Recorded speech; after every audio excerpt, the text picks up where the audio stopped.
Good afternoon. We would like to welcome you here. We're so happy to see you all.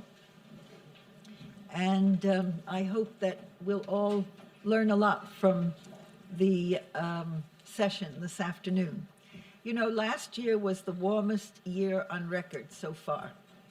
And interestingly enough, I have experienced something very special in the past 2 weeks since, you know, so recently we adopted the Sustainable Development Goals and the Paris Climate Change Agreement. I've had an enormous number of students looking to be interns. This is in great contrast because for the past, since the 2008 economic downturn, I've had very few students wanting to be interns because these are unpaid positions, and obviously with the cost of education today, students prefer finding things that are paid for. But the idealism is overcoming the economy, and the people who are applying are all outstanding with studies in all aspects of sustainability and environmental affairs. So that's been my personal experience as a result of what has been happening on the global scene most recently. As far as NGO sustainability, we have been involved in actively promoting a more livable planet since 2005. I just realized when I was preparing a few notes that it is our 10-year anniversary in the spring. And we have had many events at the UN with leading researchers and entrepreneurs as speakers. Ongoing in our work is our summary of articles relating to the environmental agenda. And we have over 1,500 people on our mailing list. If you want to be on the mailing list, a circular is going around where you can sign your name and email and make it as clear as possible. We have been promoting partnerships between governments and the private sector, and we welcome corporate private sector sponsors for NGO sustainability. And anyone from the private sector who is here and is interested, please see me later or email. As far as board members, some of them are retired UN Secretariat. And we encourage any of you coming to this point in their career to get in touch if interested. We are hoping for a stellar team in our efforts to help implement the SDGs, especially goals 7 and 13, and the climate change agreement. Now, as we get to our speaker, I cannot help but mention that a satellite to measure the heights of the oceans was launched this past Sunday. The data received will help scientists track rising seas as global temperatures increase, and aid especially for the small island developing states. The worst impacts of climate change will, as we know, be felt by the poorest. So on many levels, we have a great responsibility. I would now like to introduce the host of one of the hosts of our afternoon session, and that is Ambassador Pereira of Sri Lanka, who took up his position as permanent representative in 2015. We would say colloquially, Ambassador Pereira is an old hand at the UN because he has done many aspects of representation in the legal field for his government in many UN legal bodies and commissions. He has also served as a visiting lecturer in public international law in his home country. Ambassador Pereira.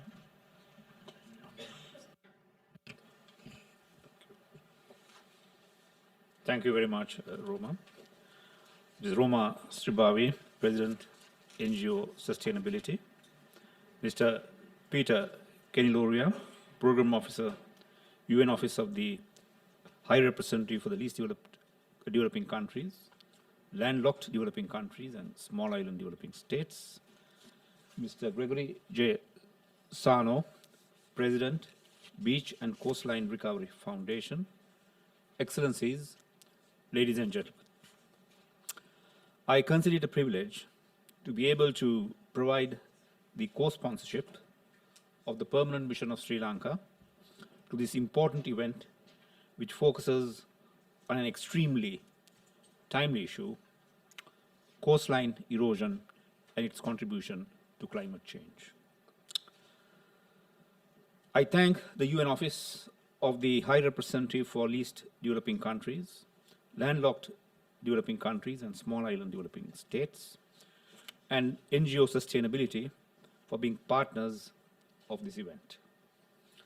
My special thanks go to Mrs. Roma Sribavi, who has been the driving force behind this event with a deep sense of attachment, commitment to climate change and sustainable development issue, in fact, the whole environmental agenda.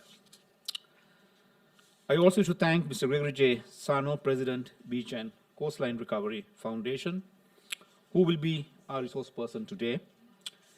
I also extend a very warm welcome to all those who are present with us this afternoon. I believe that it is extremely timely for us to focus on coastline erosion, a problem that is common to every country with a coastline, and its impact on climate change. These issues are particularly important in the context of the recently concluded Paris Agreement on climate change and the 2030 Agenda for Sustainable Development, which has a dedicated goal on oceans and specific targets for the conservation of coastal areas. Coastal erosion is a global phenomenon and poses grave environmental and economic challenges to the countries, in particular developing coastal states. Loss of land, threats to coastal ecosystems, and the impact on climate change are only a few of them. Small island developing states are particularly vulnerable to the challenges accentuated by rising sea levels due to global warming. Though Sri Lanka is not considered a small island state, the challenges posed by coastal erosion are nonetheless felt severely. Being an island nation, Sri Lanka has a lengthy coastline of 1,585 kilometers, and more than half of the population live in coastal zones. Rapid urbanization, including development of harbors, recreational facilities, etc., in these coastal areas have contributed to the increase in coastline erosion. According to academic researchers, Sri Lanka's experience with coastal erosion dates back to the 1920s. It has become more serious because mangroves are being eradicated by encroachment, fuel wood cutting, and the clearing of coastal areas for activities like intensive shrimp farming or shrimp culture. In the past couple of years or so, it has been estimated that over 50% of the shoreline is subject to or at least threatened by coastal erosion. The Coast Conservation Department of Sri Lanka is responsible for taking mitigatory measures to combat coastal erosion. Since 1981, the required legal framework to deal with coast conservation and mitigation of coastal erosion is in place in Sri Lanka, the Parliament having enacted the Coast Conservation Act number 57 of 1981. The Coast Conservation Department has taken many a measure to combat coastal erosion, yet it remains a challenge. Although we often speak about the economic and environmental challenges of coastal erosion, our understanding on how it contributes to and impacts climate change remains somewhat obscure. It is in this context of understanding the precise linkage between coastline erosion and climate change that we have gathered here today at this side event. And we look forward to a comprehensive presentation by Mr. Gregory Sarno in this regard, and followed by a fruitful discussion that would inform us on the precise implication on this important issue. Thank you very much. Thank you so much, Mr. Ambassador. We have a beautiful introduction through you to the challenges that are facing us. I would like to now introduce the representative of the Undersecretary of the United Nations, Mr. Acharya, a dear friend from the time that he was the ambassador from Nepal and always gave the most beautiful statements on sustainability that I always couldn't resist by congratulating him each time he spoke, especially in the second committee. But Peter, another friend and colleague, is here, Peter Kenaloria, and he is a Sustainable Development Officer in the UN Office for the High Representative for Least Developed Countries, Landlocked Developing Countries, and Small Island Developing States. Peter is particularly concerned with the issues of climate change, coastal and marine resources, biodiversity, energy, etc., and most important for today, promoting partnerships with the private sector. So I had referred to the private sector before because we know how important it is for the future, is that governments, civil society, and the private sector must be able to work together for our common future. Peter's 16-year career in the UN includes positions in the Office of Legal Affairs, Department of Economic and Social Affairs, Department of General Assembly Affairs, Office of the High Commissioner, and the Office of the High Commissioner for Human Rights. He is a citizen of the Solomon Islands and received his degree in international environmental law in England. So, Peter, if you want to give us a few words from the Undersecretary. Thank you. Thank you very much, Roma, for that kind introduction. And from the outset, I would just like to pass best wishes from Ambassador Acharya to Ambassador Pereira, the panel, distinguished colleagues and ambassadors as well, here with us this afternoon. Unfortunately, he wasn't able to join us today. He is on duty travel, but I'm happy to share some of the remarks with you this afternoon. Excellencies, distinguished guests, ladies and gentlemen, coastal erosion is an issue that affects all coastal countries everywhere around the world. While coastal erosion in itself is a natural phenomenon, it can be exacerbated by anthropogenic activities. With the onset of climate change and with increased intensity and frequency in storms in certain parts of the globe, the issue of coastal erosion will be garnering even more attention. And in that regard, we are very happy to partner with Roma and your group with NGO Sustainability and the permanent mission of Sri Lanka to convene this very important and, as Ambassador said, timely discussion on this very important issue. So as we welcome this initiative, we would like to say that this discussion would contribute to the wider discussion that is already taking place following last year's very successful events and conferences. So indeed, the phenomenon that most countries are facing with coastal erosion is something that many SIDS, LDCs are facing as we speak today already. And I think this is something that will already start to increase as we move along with all these impacts that are coming in with climate change as well.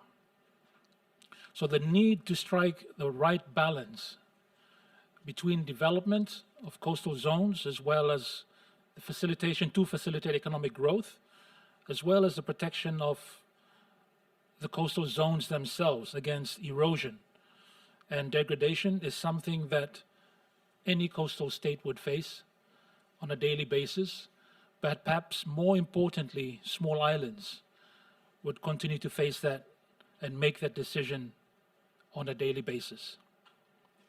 SIDS economies are heavily dependent on their coastal and marine resources. Indeed, for many SIDS and their economies, the ocean provides their income from tourism, fisheries, and of course their livelihoods for artisanal fishermen and womenfolk as well. Many of SID's infrastructures are actually situated along the coast, be they roads, airports, ports, of course, schools and hospitals, even livelihoods of people that are living by the coast. A large portion of SID's population actually reside within the 5-meter zone from the sea level. And in countries like Maldives, Tuvalu, Kiribati, the 100% live within 5 meters from the sea level. That is to say that they pretty much live on the sea.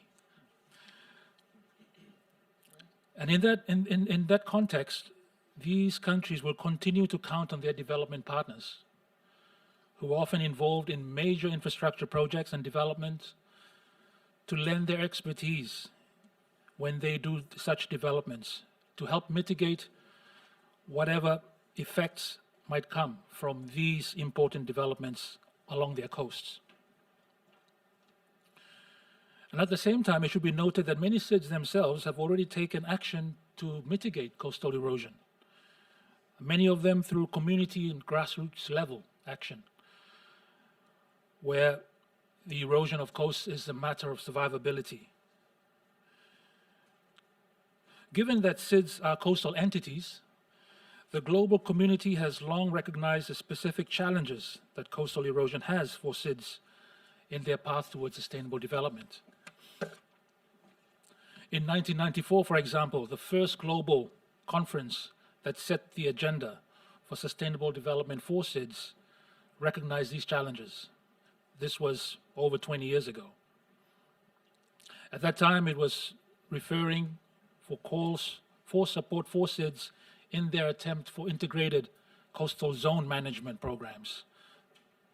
And then 10 years later in Mauritius, the strategy for implementation also adopted and reaffirmed these calls and the need to strengthen such integrated management for coastal zones. And in 2014, the Samoa Pathway adopted the third blueprint that would guide for the next 10 years the sustainable development of small islands. And this time they also referred to the important issue that is coastal erosion that is threatening a lot of the livelihoods of SIDS. Genuine and durable partnerships at all levels and between entities in both the national and international context is therefore key. So these partnerships, including the private sector, where they already exist, need to be strengthened and new ones developed. And this is an advocacy platform that Under-Secretary General Achaya has always been pushing for. As I mentioned above, there are already some very good practices being done already in many SIDS, and the idea to share these experiences is something that SIDS will continue to look toward the international community to help them do.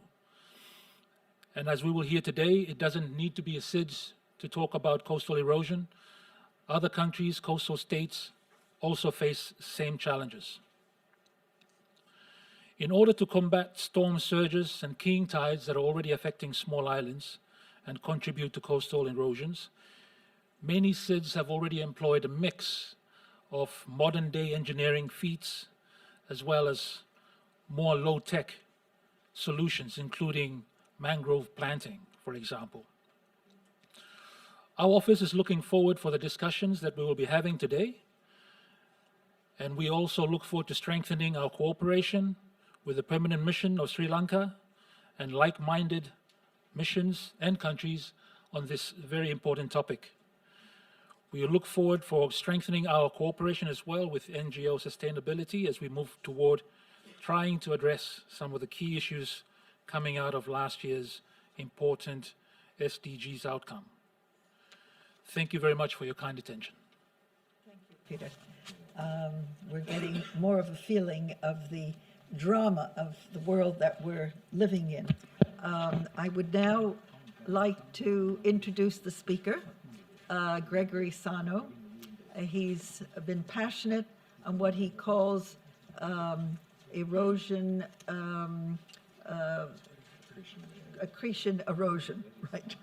And I first heard about Gregory and his family when there was a large photos in the local newspaper on this new development, commercial development, that had solar panels on the roof. And this was built several years ago by his family. And according to Gregory, he was the one who saw that these solar panels came on the roof. So Gregory is an executive experience in commercial real estate development, management, marketing, team building, sales strategy, and consulting. He focuses on niche market accretion engineering, film, and aspires to be the greatest environmental philanthropist in the world. I don't know anyone else like that. Okay, Gregory, we're going to learn something about the Great. technology. Thank you very much for the introduction, and thank you, ambassadors, for being here, and everyone else in the audience as well. It's very nice to see a lot of smiley faces out there. If I could get your attention on the monitor in front of you, it's something that the corporation put together, Beach Recovery Foundation, Beach Recovery, along with EnviroShore Systems and Holmberg Technologies. I'm going to be talking a little bit about a house that fell in the water. This is my house.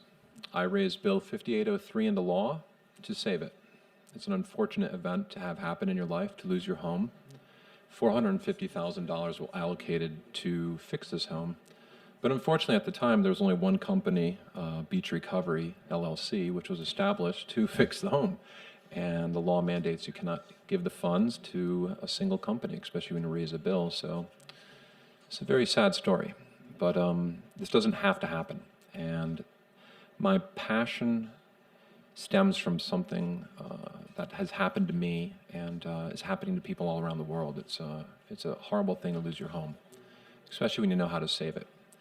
I was able to put some technology in, if anybody ever wants to come to the research site in Fairfield, where I was to get some gains of 2 feet up to the nearshore line, which is exciting. But I'd like to continue my research. And I got into this business when I bought that house.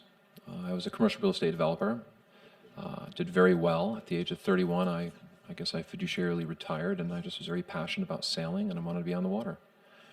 And yeah, it's a very emotionally impactful photo to kind of look at. The company put this PowerPoint together, so I apologize. I only actually looked at it about 30 minutes ago, so I'll do the best I can to give the presentation here today. The problem is much bigger than just my home. And I would say that the problem is worldwide. It is astronomical how big this problem is. And the reason why coastline erosion happens is because of the way that we are cutting delta regions at the near shore in a river system, and not understanding how the hydraulic outflow interfaces with the oceans and the clouds and the rivers and how everything flows. This is just to get kind of your the miles of coastline that we are dealing with and the size of the problem. When erosion happens, this is an interesting slide here, erosion equals deforestation. Basically, if I go to a forest and cut down the trees or burn a forest down, I would be in a lot of trouble. But when people cut into our harbors, no one seems to care. When you see the ocean picture there in front of your eye sees on top of it, you see the way the planet curves, you see the top of the water. You don't see what's going on at the bathymetry, at the bottom of the ocean. You don't really notice that.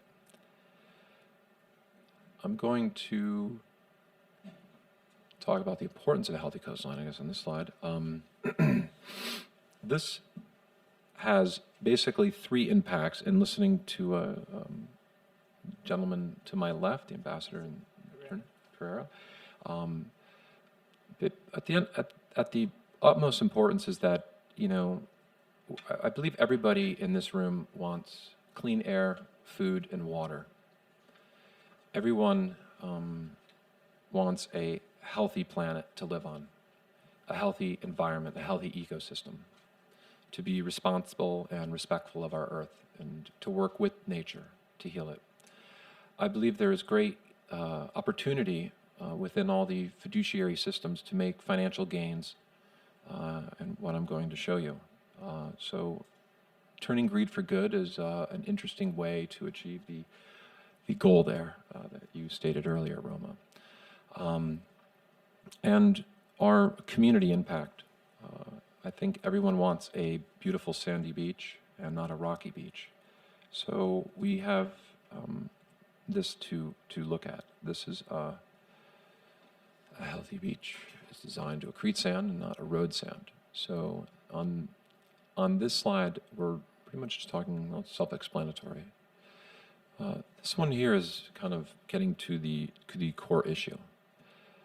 Why beaches erode? This is pulled from the website of the DEP in the state of Florida. And a significant amount of coastal erosion is attributed to the construction and the maintenance of a harbor. And you can see kind of the red arrow there pointing where the harbor is designed and engineered. It changes the hydraulic outflow of a river system, and ultimately it pulls the energy of a river, speeds up 64 times the speed, and it pulls the beach away as well. And also all that fluvial erosion goes with it. And nothing stays at the near shore. And that's a pretty big problem, because if you have no sand at the near shore, your aquifers drop, your obviously sea level rises. If all the material goes into the oceans, that's problematic for our planet. This is another statistic. Pulled $8.1 billion spent on the problem, and we don't have a solution. At least until I show you. We have a solution that we'd like to research. There's a lot of money, and it's unfortunate.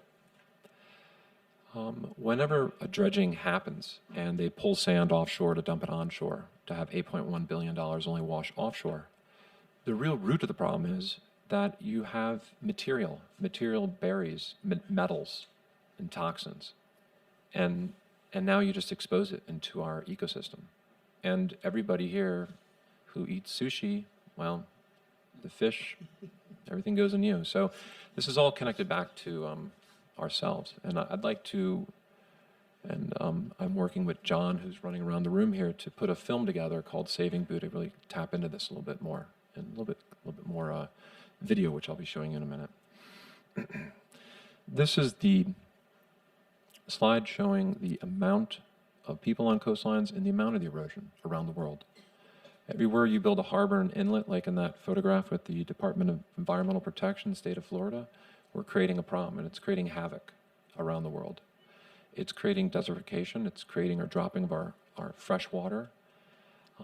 It's very unfortunate, and it doesn't need to happen. And there's a lot of droughts around the world that don't need to happen, and we need to understand that a little bit clearer. There are solutions to the problem. We can build with today's technology. We are talking to Bechtel through our foundation, and now we're merging with NGO Sustainability, Roma's organization. We're talking with Bechtel when I visited Mr. Mitchell's brother, Derek Mitchell, in Burma on a project where they wanted to build a harbor, and they have beautiful coastal geology. And I said, if you build that harbor, you're going to wash away millions of years of coastal geology. You're going to wash out all your land and your sand, and you're going to drop your aquifers, and that's going to affect, you know, your community and your overall tourism, your GDP, and so on and so forth. And you know, we can build a harbor offshore, and that means you can build the biggest boat in the world and design a pier to drive all the commerce to the nearshore. And that means you can strategically design harbors to be in key points. And we have these designs, and we are now consulting. I'm consulting with various teams to implement these designs under my tutelage of the inventor of this technology, Mr. Holmberg, and also a scientist, Mr. Gudas, PhD and Doctor of Science, that helped us put a spaceship on the moon, who passed away last year, unfortunately. But I had the privilege of working with him to really understand this. There's other ways of solving the problem for existing harbors. And instead of deepening those harbors, we can transport products to a smaller boat. Just a solution. Obviously, the size of the vessel The idea behind this being is the deeper the hull or the more weight distribution, that means the deeper you have to cut your near shore. When you cut into the near shore, you cut a delta region. A delta region is like the speed breaks of a river. And that's unfortunate because you really don't want the fresh water to flush out into the sea. You don't want saltwater infusion coming into your inland. And so all these can be avoided. This is a statistic on the amount of money and projects funded for Sandy, and nothing really has been permanently to be resolved. It's like saying to someone to do a job and it's done and it somehow doesn't get resolved and it only flushes back out to sea. The reason why a lot of dredging projects fail is because they're not stabilized. We could put technology down and then put sand down and it'll be stabilized. Our project we're discussing in Malibu has, I believe, a $20 million purse on a special tax assessment each year to drop on saving Malibu, and we can solve the problem for $8.8 million. Over the course of a mortgage, to put that in perspective, that's $600 million. So it's a pretty big problem. So understanding how the stratification works in this technology I'm going to show you that's been proven is critical. This is the current ideas that are out there right now. A lot of them are very hard: rocks, groins, gabions, steel girders, so on and so forth. And very hard systems only reflect wave energy back. It doesn't really stop or solve the problem. Here's current projects going on right now in our National Park Service. Gives you kind of an idea of actually statistically what's happening currently. The Army Corps of Engineers, they don't specialize in really the science. They're a great organization, but they're more told to do their job and their mandate, and and it's there for a reason. They deal in a special field, but they're not implementing this technology that I'm going to show you. I'm just going to pass by that. Some living shorelines. Just talk about some systems out there that are interesting. Reef balls. They show to slow down erosion, and they also create a living system. So here you have an example of something out in the world that is actually working with our Earth and we're working with our natural systems. That is a good thing. This is the technology, and basically a technical slide showing how the actual technology works. It's a low-profile system that's designed to de-energize the oncoming waves and drop the sand and allow the wave energy to pass over the actual system. Some mathematical proof models, trying to create this velocity.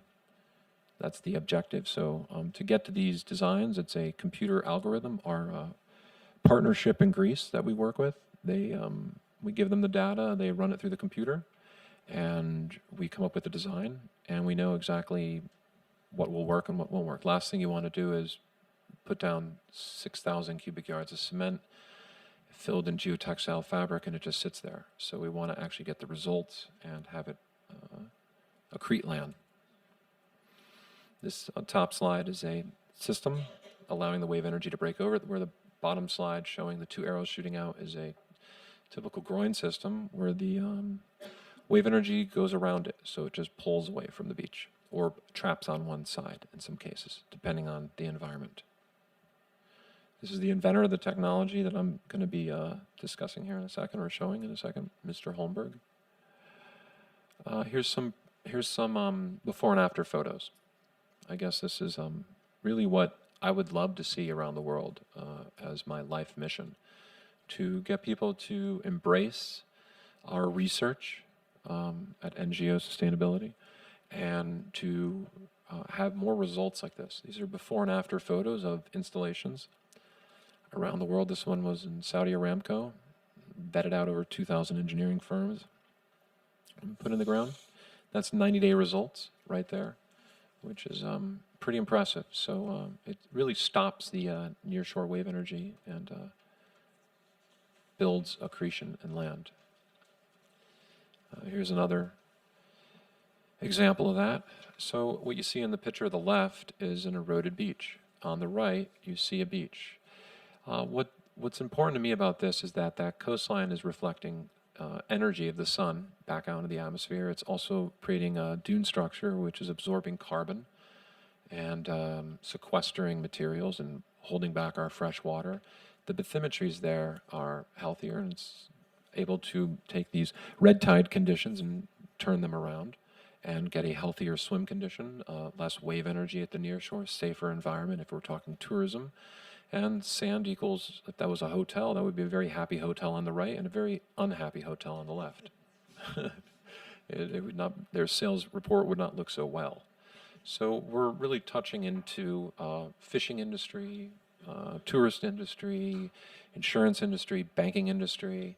The house on the left has a value of, say, $1 million. The house on the right would have a value of $2 to $3 million. So there's a lot of real interesting touch benefits about this technology. This one here is really fascinating. I think it has 15 feet of elevation. So if I could snap my hands and magically everybody embraced this and said, hey, Gregory, here's a permit, here's some money, go heal the earth, I'd be extremely excited and have a very big scaling problem, of course, to deal with, to educate a lot of people on how to do this, because it's very technical and tricky. It took me 10 years of tutelage under Mr. Holmberg, working with my co-partner, Phil Coach, is over here to my right, and also studying with the team and scientists in Europe to implement this technology. But I mean, just that photo alone should just make people jump up and down for joy, like, you know, to get a beach back like that. And that was a perfect match for turtles, by the way. We don't have to play around anymore. It's a very big, in the coastal business, it's always how do we match the sand when they dump sand. And I just want everyone to know I'm not against the dredging industry at all. I think there's still great room for them to grow. And, you know, this technology can work with, like our client in Malibu that we're talking to. They're going to dump $20 million of sand, and we have 8.8 million. So we just, you know, install our technology for that price, less, you know, 20 million, and we'll capture the sand that they're dumping and also the sand from the offshore. And that's for further discussion. And here's some more results. This road on the upper left was about to fall in, and it's completely saved. And look at all that green, beautiful dune structure. That's bird habitat coming back.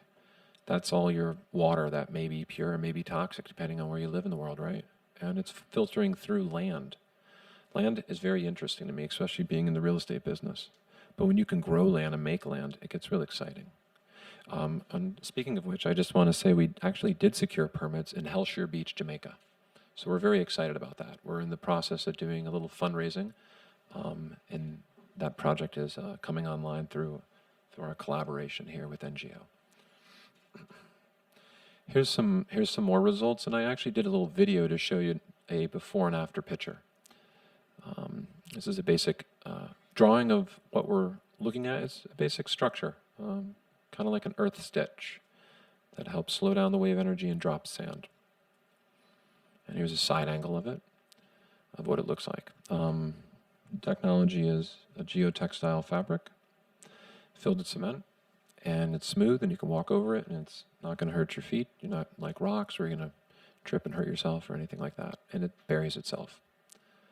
I have a small video that I made with the help of John in the room here.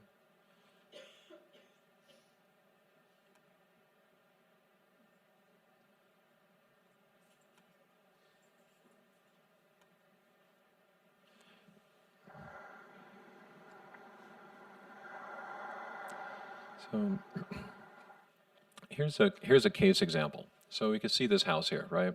Traditional way of doing things, dump a lot of rocks, a lot of hard structures, wave energy just bounces back even harder, flushing out the sand, sand washes out to sea, and we just keep throwing rocks at the problem. So it's not really scientifically or engineered sound. Here's a side angle of the system going in the ground that was in the previous PowerPoint, showing the geotextile fabrics filled with the special slurry mix cement. And you can see the gentleman there doing an install. There's, I believe that's a week or two afterwards of what it looks like. So you can walk on it. It's pretty low profile. It's very safe, very curvy. Here is, I believe this is these are just after the installation. You could see it start getting buried. So it buries itself as it fixes the angles and repose of the beach there. Here we see in 1999, so several years later, you see the coastline coming back.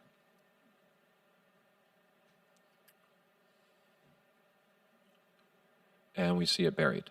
And I love this picture because you see a volleyball net there, and you see an ecosystem, and you see the community using their beach.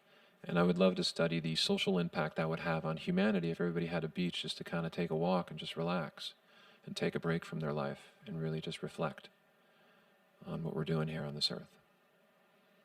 So this is just a beautiful coastline that's recovered, and this is several years later. And you can see the dune system is starting to establish itself. And here we're going to an actual live feed where I flew out there, and this is some footage of mine, so I apologize, it's a little shaky. This is the coastline 14 years later after that last photo, and here we see a full dune structure, a very deep, rich coastline. And look at the absorption of carbon that's doing. And look at that coastline right there. And that's that same house. And it's just absolutely amazing. And, you know, hey, we have permits in Jamaica, so we're in the process now of finishing off some fundraising to hopefully come back here and show you guys a more updated case study. But thank you for your time and your attendance. Thank you very much, everyone. Thank you very much. Well, I think this was a very inspirational presentation, and we do have 3 people in the audience who are experts in the technology.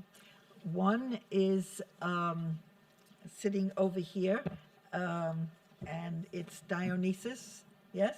And why don't you please tell us about what your reaction to what you have seen, please.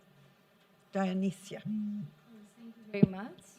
My greetings to all the audience and to the very nice speakers.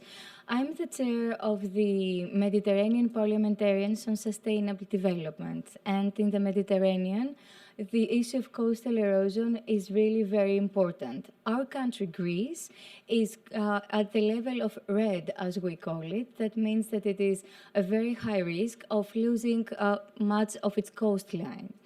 Our experience from at least the Mediterranean example is that up to now countries that share this very important problem, they have not found the ways to address a problem. And they use what we call as the heavy methods of restructuring the beach, which is by creating very heavy constructions. And that leads actually further to additional losses of the beaches. So up to now, we did not really find a way to do it. And Mediterranean, which is a coastal region, tends to lose the habitat for the coastal communities, for the biodiversity of the coasts, and of course, the tourism industry, which is very important in the Mediterranean. However, I would agree with the approach of the speakers regarding the working with nature approaches. We have tried to apply some of these working with nature approaches in some of the islands of Greece, at least, Creta Island, the biggest one being the most important application, and it seems that it works.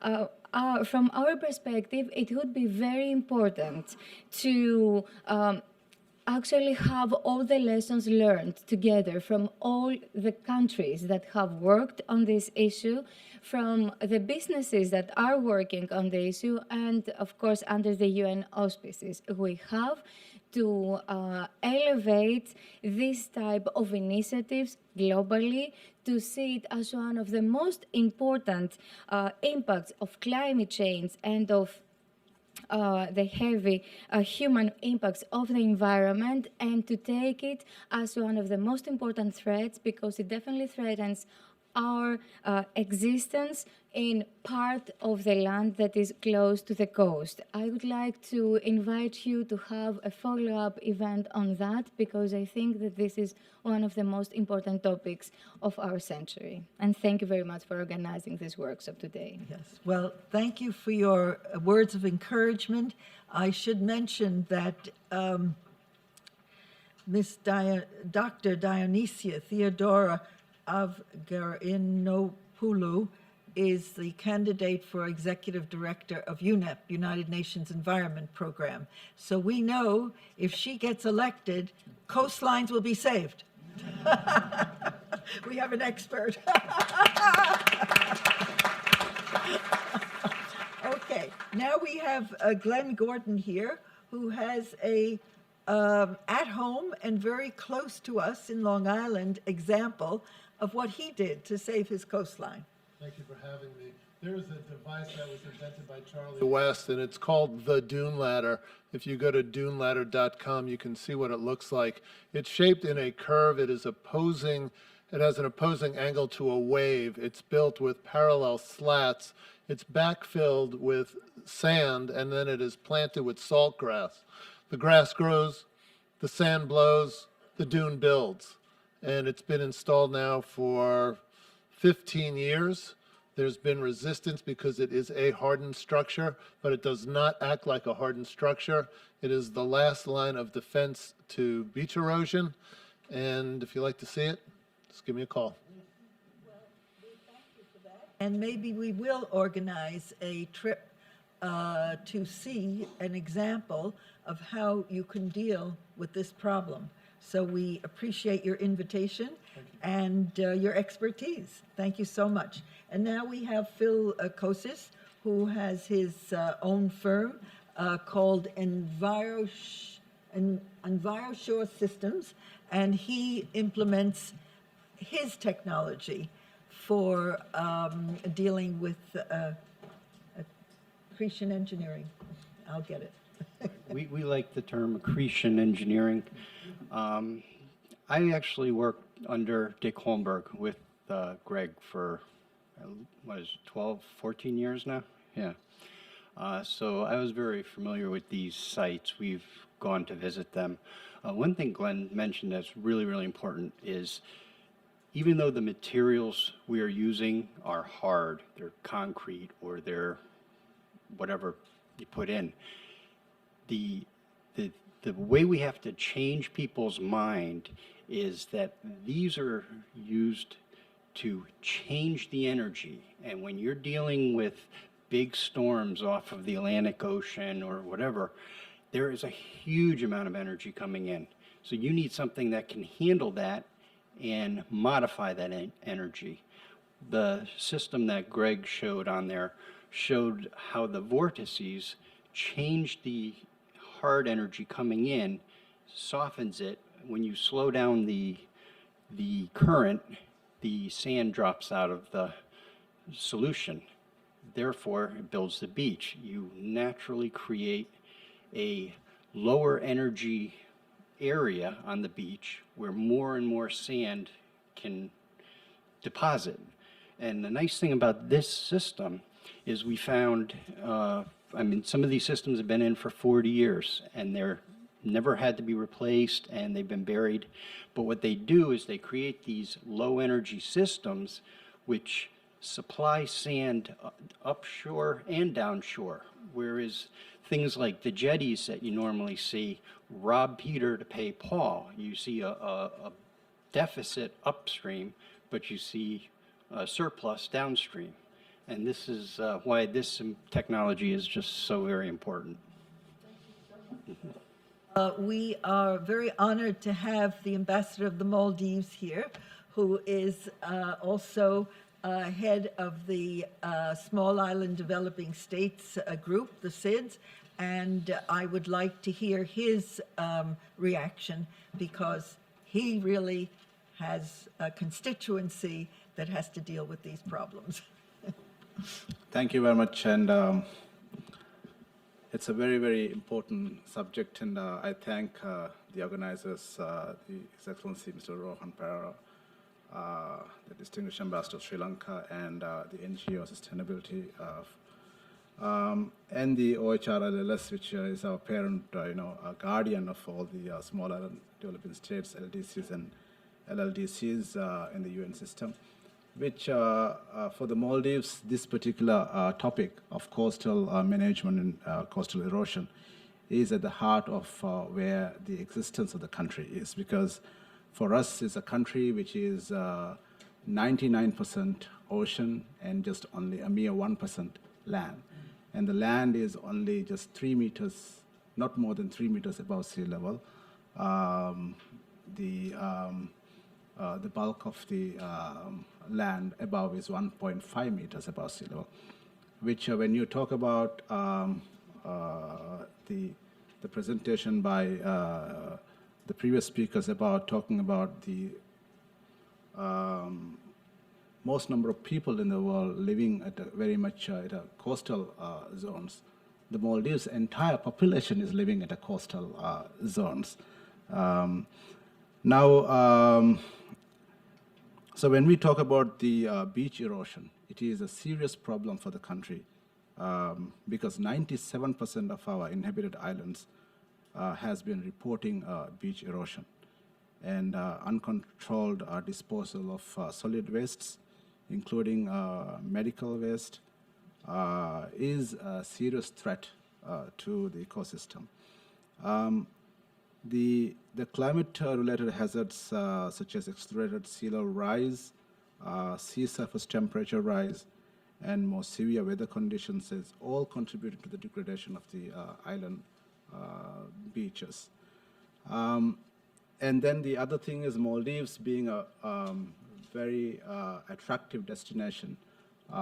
Most of the beaches are high-class, world-class rated beaches, but it is unfortunately, degrading at a very alarming rate, and due to all sorts of climate change and anthropogenic, interferences, I would say, that we have been seeing in the country.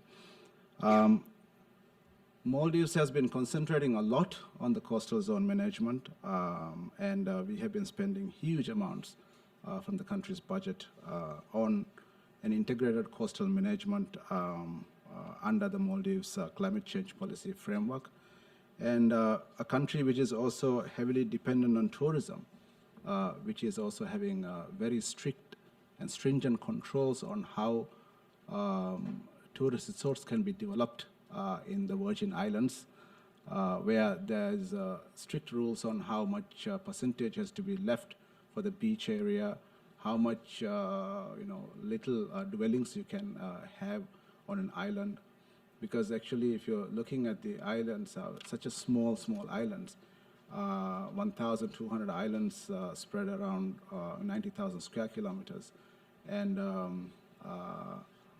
right now we have 100 tourist resorts, which is world-class and 5-star and above.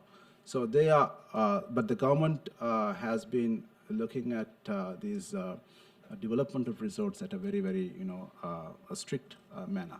That is also asking the resorts and the management to protect the beaches and also set up very strict arrangements for the reef management technologies. And much of the technologies that was discussed by Gregory and the other are very, very useful, would be certainly useful, which some of them we have deployed in the country. There is a newly created island right next to the capital Male, which is known as Hulu Male, which was reclaimed from the sea from a shallow lagoon, purely to ease the congestion that is taking place in the capital island. And there we have used some of the technologies that they were talking about, which may not be completely the same, but then some geotextile bags were used for protecting the beaches. So this is certainly very, very useful information, and I was quite thrilled by that presentation, which has which certainly would be enormous help to have a link with our Ministry of Environment and Energy to have how best we can take many of those technology to build and make better care for the island beaches.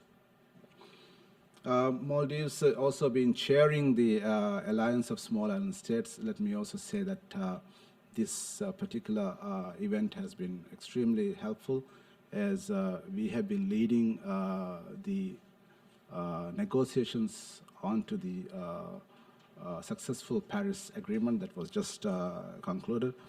And we were able to bring in a lot of dimensions of the coastal erosion in the sense of a separate component within the Paris Agreement on loss and damage, because that is really addressing the issue so much on how the coastal erosion that is taking place across the world can, for small island states perspective, could be addressed. And then also we have we were able to bring in a lot of crucial components of the financing, technology transfer and adaptation, which again would address the issues arising from coastal erosion, particularly for small island states and vulnerable countries. So this is something that we look forward to when we come to the agreement signing on the 22nd of April, and also the implementation of the agreement. So thank you very much for this opportunity, and thank you. Well, Mr. Ambassador, we are so pleased to have you here, to have this background information. And I do want to mention that if there are any governments that are particularly interested in exploring the implementation of the technology, because everything is in a research phase. Nothing is perfect. 3 different people talking about 4 different possible technologies. And so there are investors here in the room who are interested in helping with the research and implementation. And after this session is over, any member states and investors are invited to join us upstairs in the Delegates Lounge for some more concrete discussion. Of course, if anyone is interested and not free, you all have my email address, etc., and we can follow this up as you wish. So we really are at your direction, because you and Peter have the major responsibilities in the UN, as far as I know, and we want to all work together to make things more beautiful in the future. All right? Now, I would like to go to the questions session. If anyone does have any questions of any of the speakers or any comments to make, please. Would you get a microphone, please?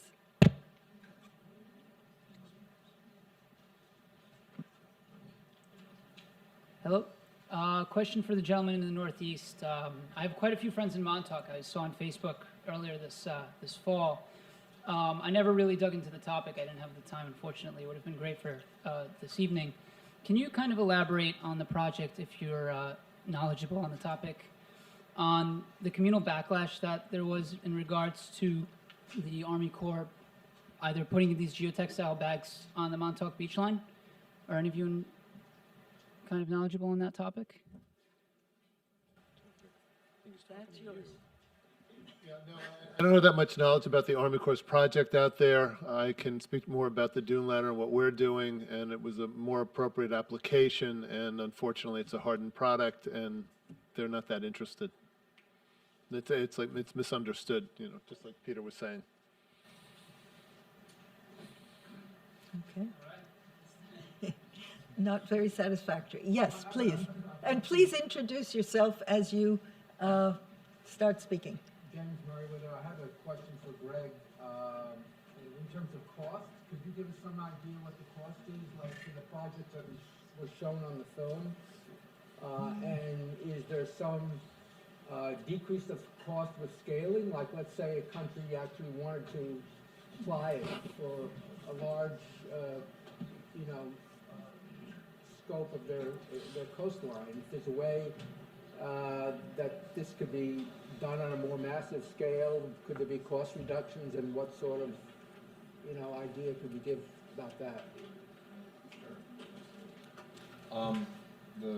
The cost through Beach Recovery Foundation as a nonprofit that we merged with Roma's organization, we would first of all sit down with the gentleman here in the room and anybody that makes the claim that they can actually stop erosion and build accretion and recover the land from the offshore and have it in a permanent state, a build cycle. Early geologist James Dana came here, and his observations were accretion pretty much everywhere in the United States. He noticed erosion in Louisiana, which was one of the first harbors to be dredged. So the first thing to do is say Maldive Islands comes and says, hey, we want to fix our beach. We would study where is the root problem coming from, and then figure out how to design a system to be most cost effective, of course, with looking at where the root problem comes from. We could then figure out all the data we'd put into the computer, and it'd spit out a model that would pretty much it ranges. A typical job could range anywhere from 3 to about 9, 10 million. And in comparison, that would fix about a mile of coastline. So job, maybe if you dump sand, would cost 20, 30 million. And you would then have to repeat the process again, which I think is Einstein's definition of insanity. So, you know, what we do is we look for the novel research. Our key objective is to stop erosion first. And I personally believe we found a solution because I personally put my money where my mouth is at my beach house before the hurricane events, and I was able to get what was permittable up to my mean high water tide, the back component of the technology, 2 feet of elevation. When I bought the house, I would jump out of my vehicle and run right up, and I'd have to jump up 2 steps, 3 steps, 4 steps to get in the house. And after the install, I had to put 2 steps from the street side because I had so much land increase. I never actually put the actual structures out into the water, because as soon as you put the structures out in the water, you're dealing in the riparian water rights. You have to deal with a lot of different agencies.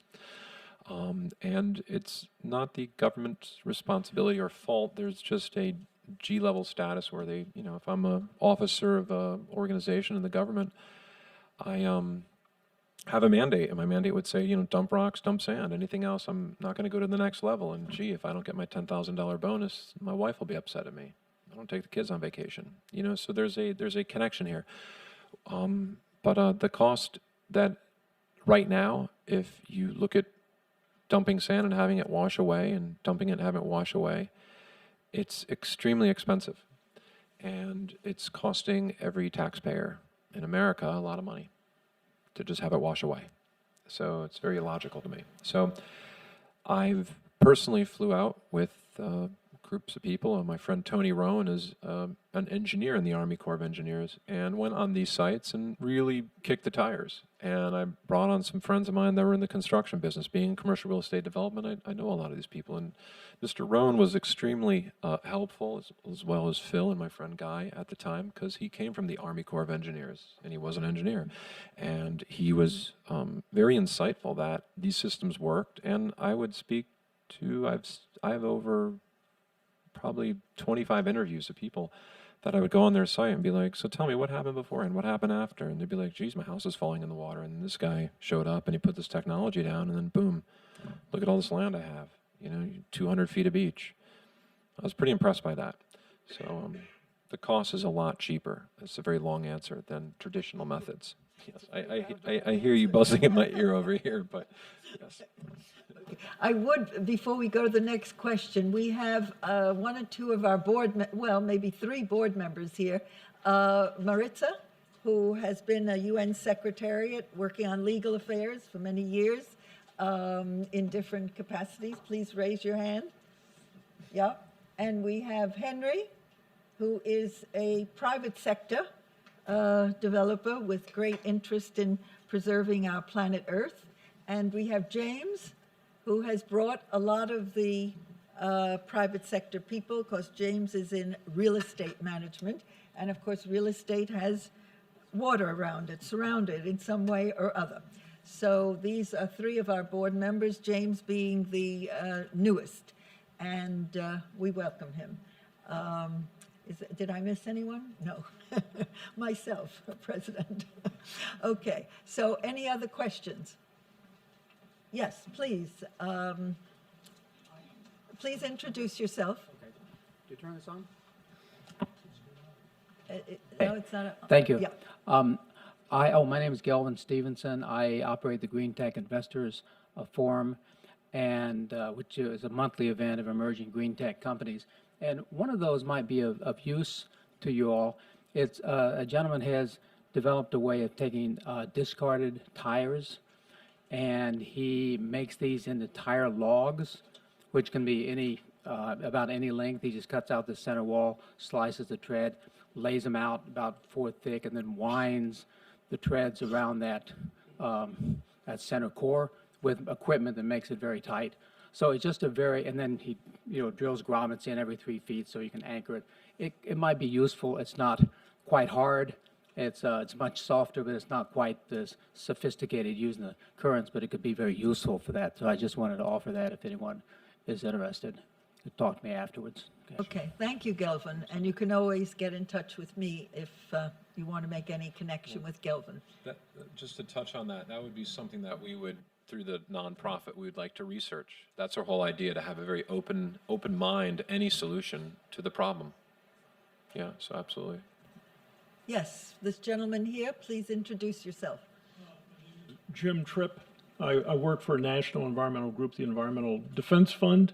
One of the speakers mentioned mangrove plantings, and I know, and this number goes back years ago, that something like 80 to 90% of the coastal mangrove swamps in Southeast Asia had been destroyed, maybe due to shrimp farming or, otherwise. But I'm wondering, the advantage of natural ecosystems like mangrove swamps or coastal wetlands or seagrasses or even coral reefs for that matter is that they can grow and they can keep up with sea level rise.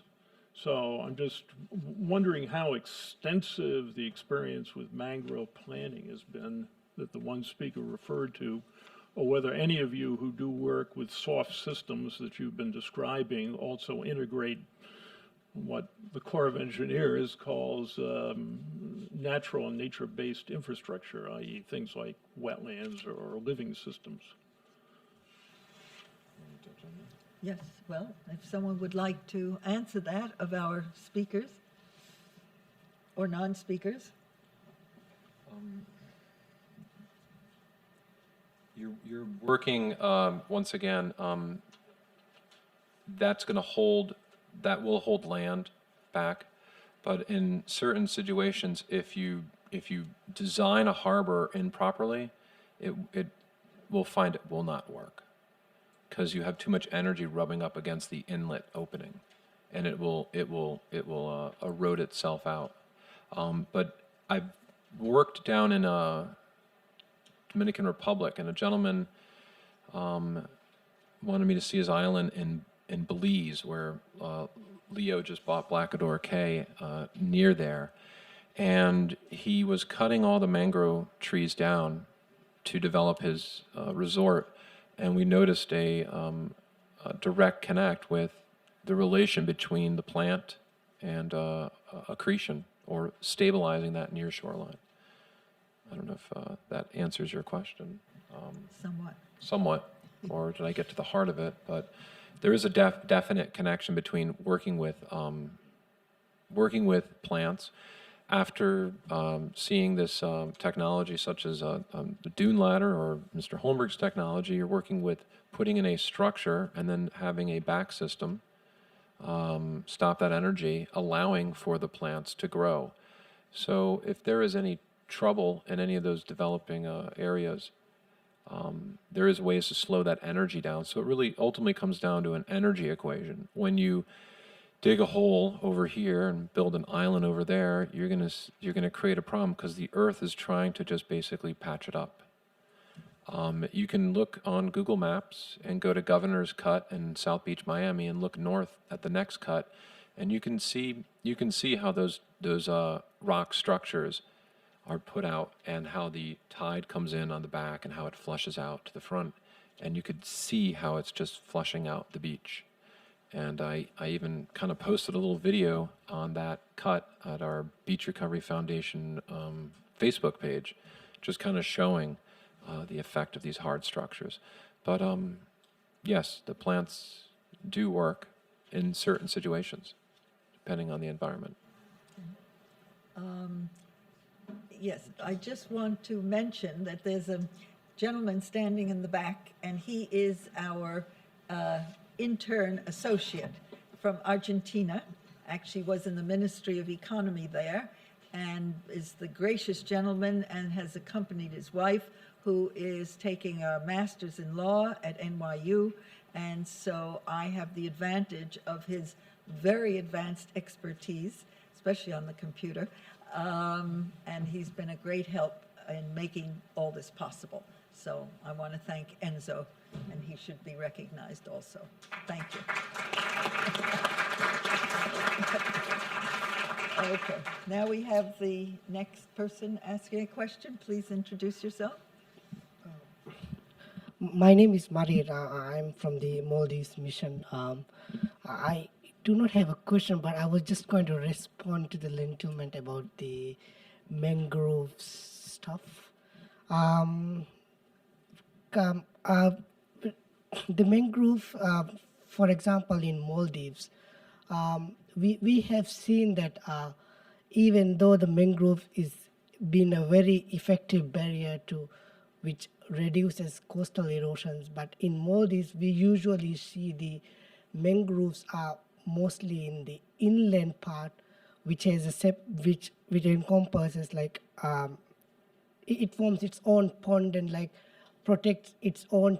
It has its own territory, and it helps in regulation of tides. But that could be because of the species nature. But however, I have seen in one of my visits to the Philippines that Philippines do get a lot of storms, higher storms, and there they have started growing mangroves, which became very effective and protective of their homes due to those mangroves. So the type of mangroves and the locations do matter with their regard of effectiveness. Just I want to raise that point. Thank you. Very much. That's very important. Yes, Peter. No, thank you. I think the mangrove, I think I was the one that raised the mangrove issue initially as well, and I thought I might as well say something. But we're not engineers, we're officers, but it's very much along the lines that Maldives had just mentioned. Very much is a storm kind of storm surge kind of a defense mechanism, I think. And I think one of the spillover effects is that it also happens to mitigate coastal erosion. But the main I think context in which I was putting it in was that they were planting mangroves really for this wave breaking, tide regulation, and in some cases ecosystem regrowth as well. So those are pretty much the remarks in that context. Thank you, Peter. Yes, please. Yes, thank you. I'm John Halpern, and filmmaker, and I was recently speaking with the Prime Minister of Tuvalu in Paris at the COP21. I'm wondering, Greg, for example, the scenario in terms of global warming and rising seas, how the counterpoint of building up shore to protect an island, for example, like Tuvalu, works out in terms of a time frame. And perhaps, yeah, of course, you broke down the cost concept earlier. So First of all, I guess if you think of it like this, if there was never any harbors built inland, there would really be not, it'd be kind of a moot point. But since that has happened, the time frame is pretty rapid. Soon as, from what we see from our research, this technology is installed, it stops immediately. There is a tremendous amount of material that goes out into the ocean and into the deeper currents that is lost. Unfortunately, it's a devastation to see millions of years of coastal geology wash away because of our lack of computer modeling and really understanding the hydraulic outflows of what actually happens when we cut a delta region, which holds back a river system, and the marshland, which filters out a lot of toxic waste into our sea. That brackish water where that exchange happens, it does not happen anymore. It just goes right out into sea, it seems like.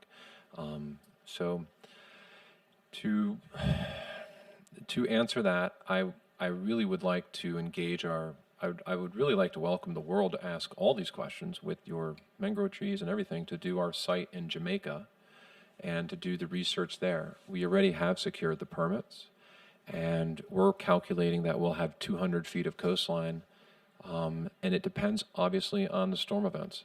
More storms, more waves, the sand's carried by the waves, so we'll get a faster return of a coastline, and it'll be recovered.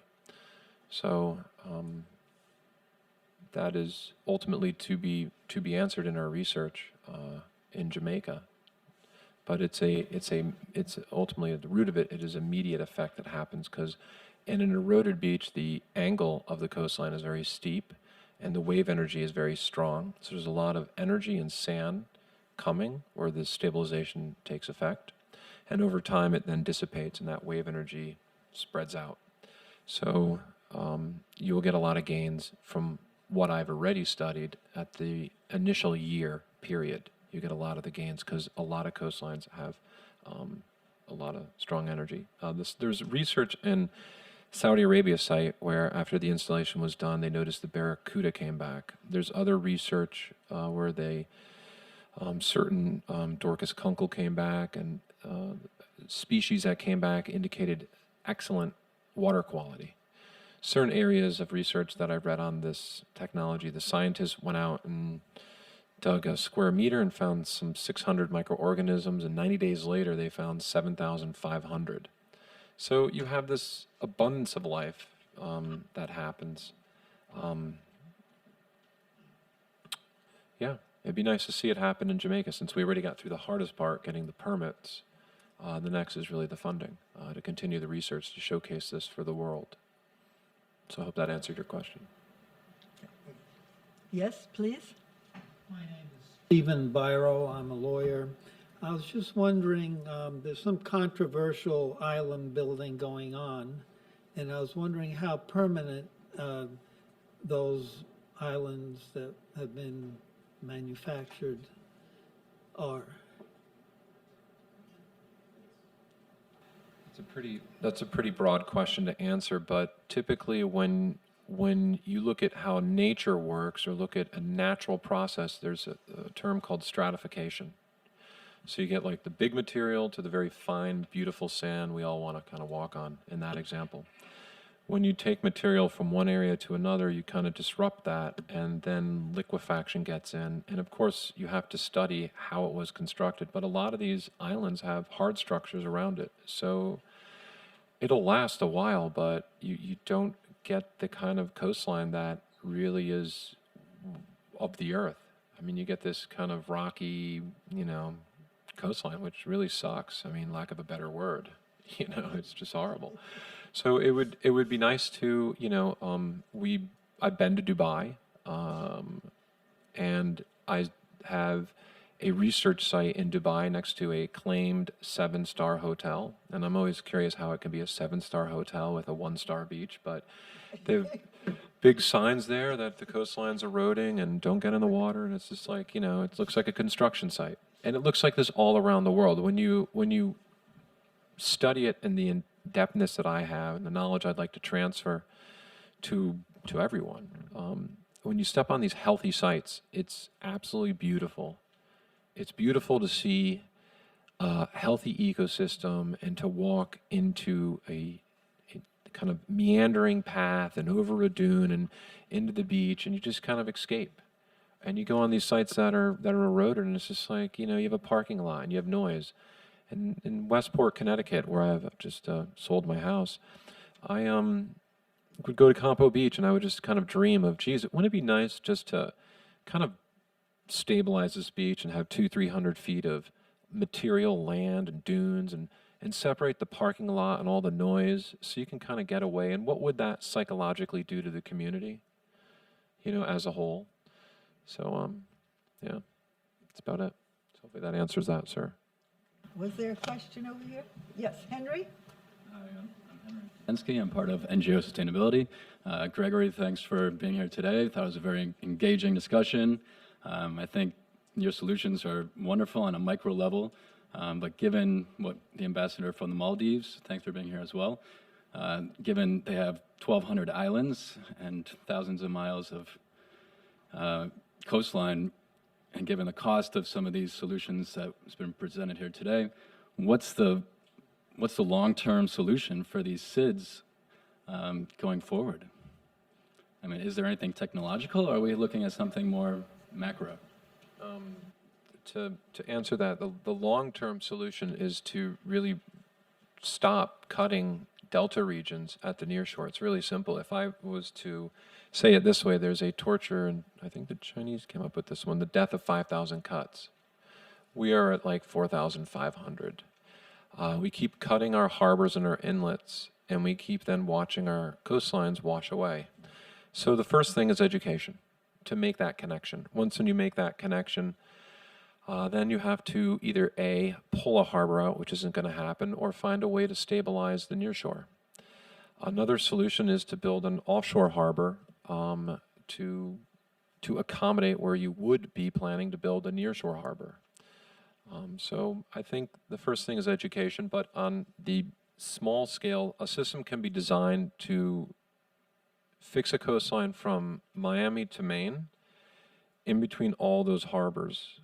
But I would like to start by showing the world Jamaica and show our examples there. And if the world is interested, just I'll give you all the research I have studied under the tutelage of Mr. Holmberg and Professor Gudas of my lifetime. I really am fiduciarily okay with my life, and I am very happy just to give the knowledge to everyone. Seeing the planet shut down and seeing the beauty we could have is something I feel is the right thing to do. Sometimes you have to step away from all this. I always kind of kid around some of my friends saying the last lawsuit ever fought on earth will be man versus nature. And nature will win. And I just want to continue the research.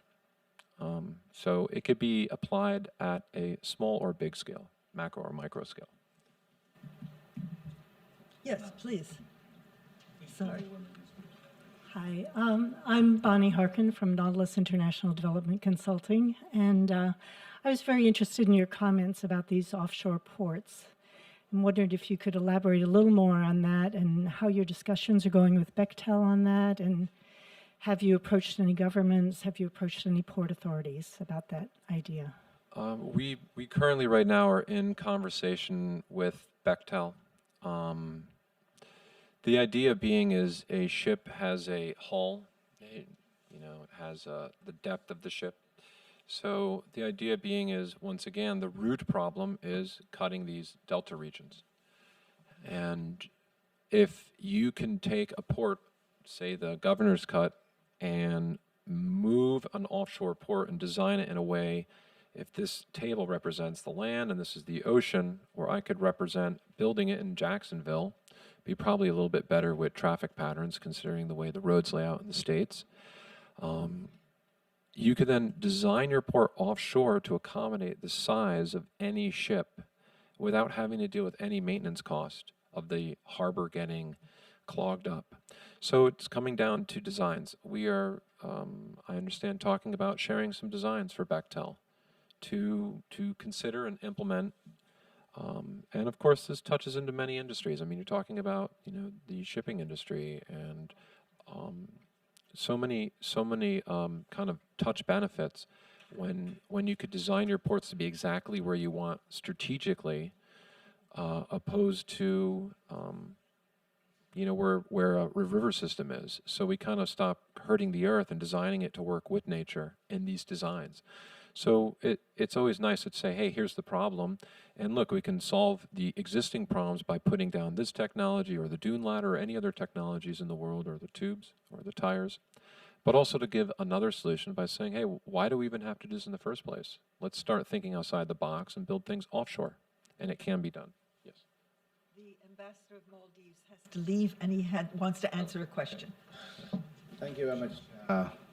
Thank you, Roma, for that opportunity. I mean, I was just running for another meeting, but then given the opportunity to respond to Gregory's response to the other question about how do you reduce coastal erosion, and the response that he gave about how it's more of a because of the actions by construction parties or jetty makers or harbor dredging activity.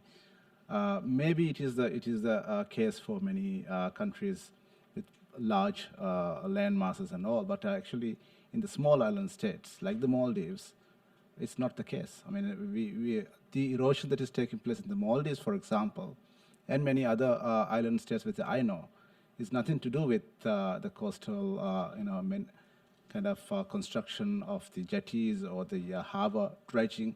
Maybe to some extent in the past when there was no knowledge of how the sustainable methods were adopted. But then in the Maldives, as I mentioned in my earlier intervention, where there are quite a big projects going on with regard to the Virgin Islands, which are untouched, to be built into modern facilities and resorts, where there is a lot of construction on the like making openings for ships and small speedboats to anchor, which are very sustainably done. But the beach erosion that we are seeing is so much related to the climate change effect. So I think that we should not really forget about that many of our island countries are facing this not due to the developmental work, but rather things that are somewhere else. The greenhouse gas emission, and anthropogenic, effects of the and that is taking place in the countries like the Maldives. I mean, I thought of just mentioning that. I'm sure he would agree with me. But then, of course, maybe in some of the pictures that you have shown, which are mostly, the bigger, landmass countries or the beaches in the United States coast, where I can see the mountain tops and then fading into the beaches, which is not a case in the countries like the Maldives. Thank you very much. And we'll be in touch. Thank you. All right, do we have any other questions? Yes, sir.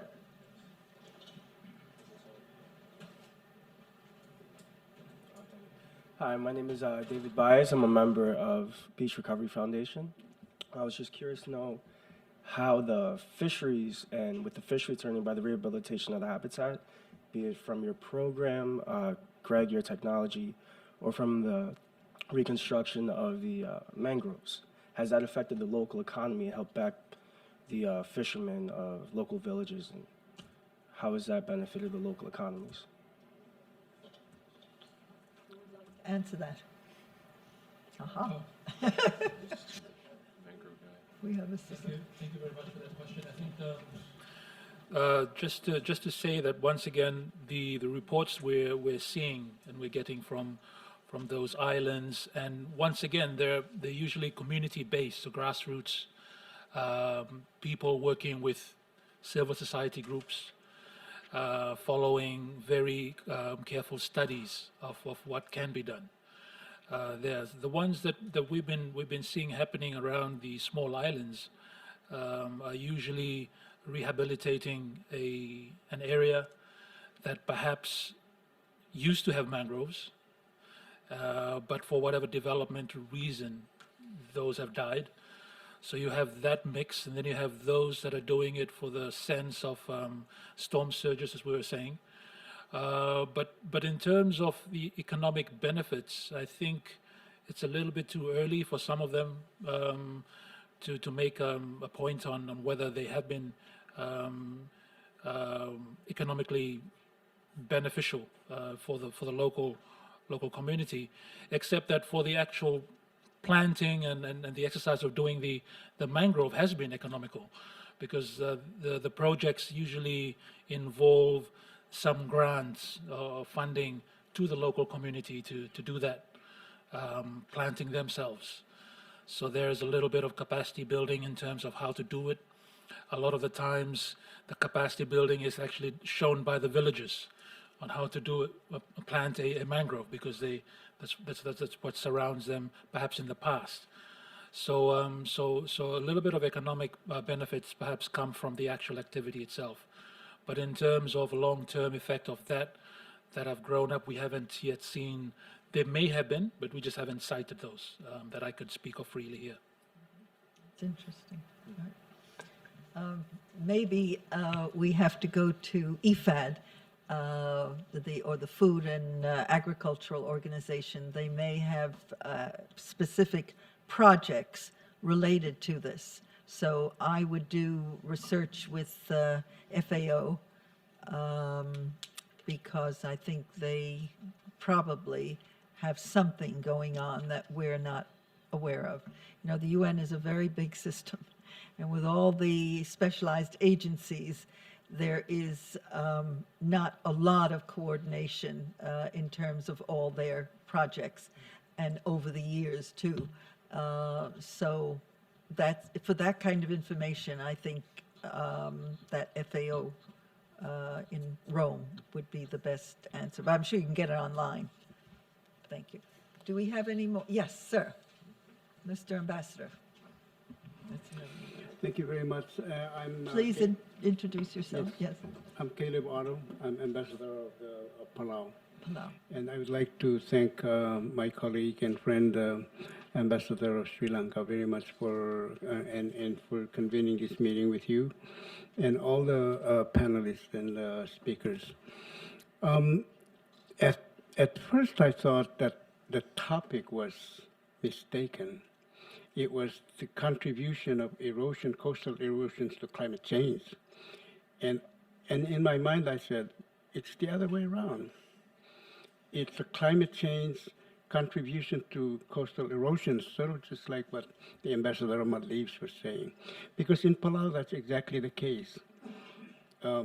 We have all these coastlines that are being eroded by frequent storms, high tides, and really has nothing to do with cutting trees, because we have like these islands that are uninhabited, and we go there for picnic on Sundays because of the beautiful beaches.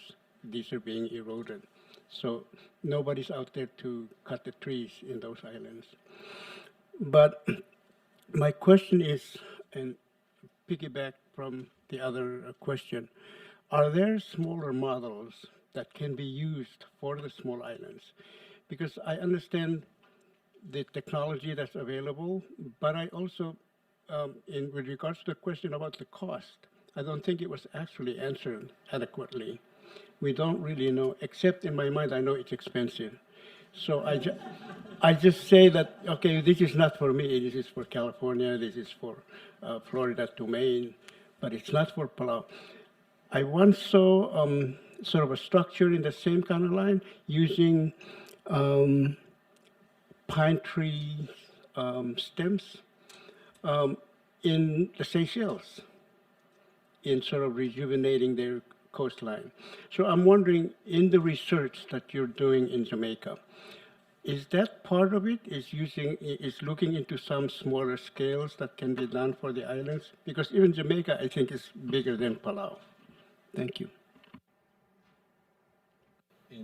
In Jamaica were the photographs in my presentation of the geotextile fabrics is what we're doing. To absorb some of the cost, we're going to be reaching out to some other organizations, you know, Audubon Society, Surfrider, to contribute. Also, I'm creating a company to sell products. I mean, you've got some companies like Gap, 10 billion market cap. Ways just to, you know, raise funds. But we'll see. I mean, that is one of the things that I work on is really how to get the funding and to establish the research sites and to vet out with the team who is going to be the most cost effective and will work. At the end of the day, I want to see results. I don't want to just put something in the ground or put something there and it doesn't work. So that is the most important thing, is to have non-biased research done at the most cost-effective way, because the problem is worldwide. And continue to educate people. The gentleman from the Maldives, I just went on my phone here and noticed a harbor where they built a harbor and everything, and they're wondering why their island's falling in. So it's there. It's just getting that education across, getting people to say, hey, you change the near shore, you're going to change, the ship traffic at the near shore, you're going to change that hydraulic flow. You're dealing with water. It's every system designed to answer your question, sir, or your question, is I'd have to look at you as the client, and you wouldn't be a client of a research site, but, and say, okay, I want to fix a mile, 100 miles, 20 feet. You have to tell me what you want, and then we would design around that, if that makes any sense. Yes, sir. That comes up in response to that is most of the cost in labor, or is it material? And possibly in underdeveloped countries where the labor would be much less expensive, then that would be much cheaper. Our client in Massachusetts, I believe we spent $150,000, or the client did, when we were a for-profit model, and just getting through permits. Literally, engineering costs, attorneys, all the paperwork. If that now in Jamaica, they didn't have to go through 36 different agencies. So the Native American Indians showed up. It was one of the 36, and they said, well, I believe if we had any ancestors, they're washed out to sea, and they left the table. It comes down to a few decision makers. And then after all that was in 2008, I believe, the economy crashed. They requested $1 million study before we can do the job, which only cost, at that time, I think it was $1.3 million to do the job. So it was, I guess they call it the red tape, dealing with all that. That's why I decided, I want to make a change in the world, so I'll just give it to the world and set up research sites. Someone in Jamaica reached out to me, and I said, sure, can you get the permits? He said, yeah, and he did. Jermaine Butler was our officer down there through the foundation, and he was able to secure the permits. There was only 2 agencies you needed, opposed to 36. So it depends on the country.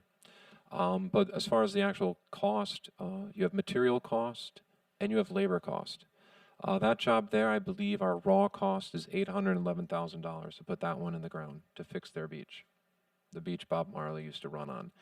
So I have to reach out to hopefully someone like Leonardo DiCaprio to wear a t-shirt and say, hey, because he has a better reach and frequency than I would. And we can fix their beach. So we're working on it. So there you have it. Well, we have several the billionaire category who have bought islands and want to make them sustainable. One is Richard Branson, who has the British Virgin Islands. Leo DiCaprio bought this island in Belize.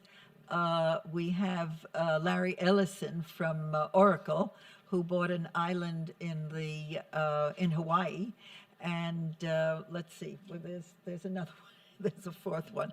So there are idealists with lots of money, and that will be perhaps our research background too, that we can then apply to on a much smaller scale. once we see how successful they are. I should mention that one of our board members is developing a completely sustainable island in the Bahamas. And as soon as he has his official opening, which should be this spring, I hope that he will be able to make a presentation here. Now, he has not dealt with erosion because I don't think it is a critical issue there. His critical issue are the coral reefs, but we will see how we can apply what we have discussed here to his development of this island on a very idealistic basis. It will be zero emissions. Everything will be renewables. So we have a lot of exciting things we're working on. Are there any other questions? Because otherwise we can round up. Oh, yes, please. I didn't, oh, there, back there. Well, that I didn't see. I'm sorry. Would you like to find a microphone, please? Thank you. Thank you. My name is Paula, and I'm the founder of Edge Academy. And I was just wondering, how do you get students involved to be part of these projects? College students that are doing their internships, and I think this initiative is extremely important for them to be able to explore and be part of.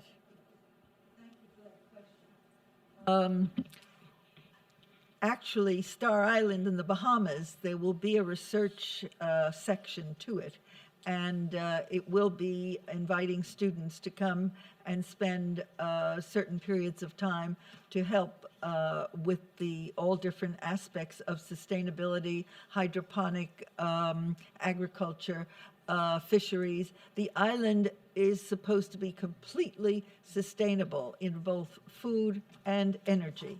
So if you have students that are interested, please get in touch with me, and when the research arm starts, we will be in touch with you. This is wonderful. This is what we're looking for.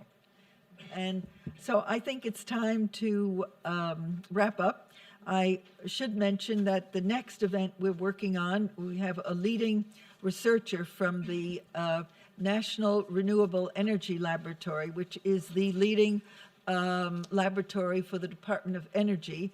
His expertise is in building energy for buildings and making them more sustainable. But he can talk about many different aspects of the work that is being done at the national labs. And we are hoping to do this at the beginning of April, and the Slovak mission will be co-sponsoring with us, and any other organization that's particularly interested in co-sponsoring with the National Renewable Energy Labs, NREL, can always be in touch with me. I think the most important thing that I would like to end with is the idea of our future being completely sustainable, that we have a possible future that we can be 100% renewable. In the 90s, when I was representing the International Solar Energy Society here, we did a program during the Commission on Sustainable Development showing how we could have 100% renewables for our energy. Now, in today's most immediate time, a professor at Stanford University has shown that we can do it by 2050. So this is the big challenge. If we're going to meet what is in the climate change agreement, we have to become renewable to keep the temperatures down and avoid greenhouse gases. So I would like to leave you with that thought. And the most important thought of all for me, myself, is that you all become members of the organization, because we're doing, I think, very important work. And we'll do even more important work if you help support our efforts.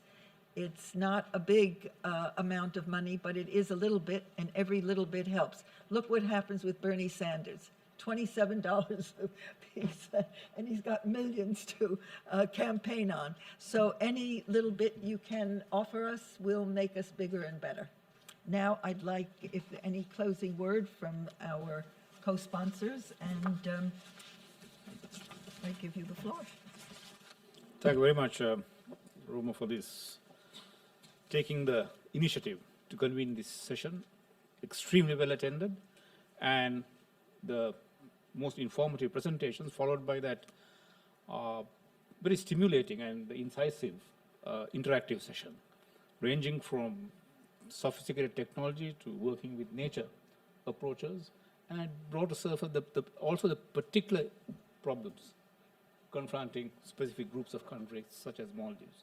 So it has been a very stimulating session. It has been our privilege to have been associated with you in this, and we look forward to continuing cooperation. Thank you very much. Thank you. Thank you. Thank you.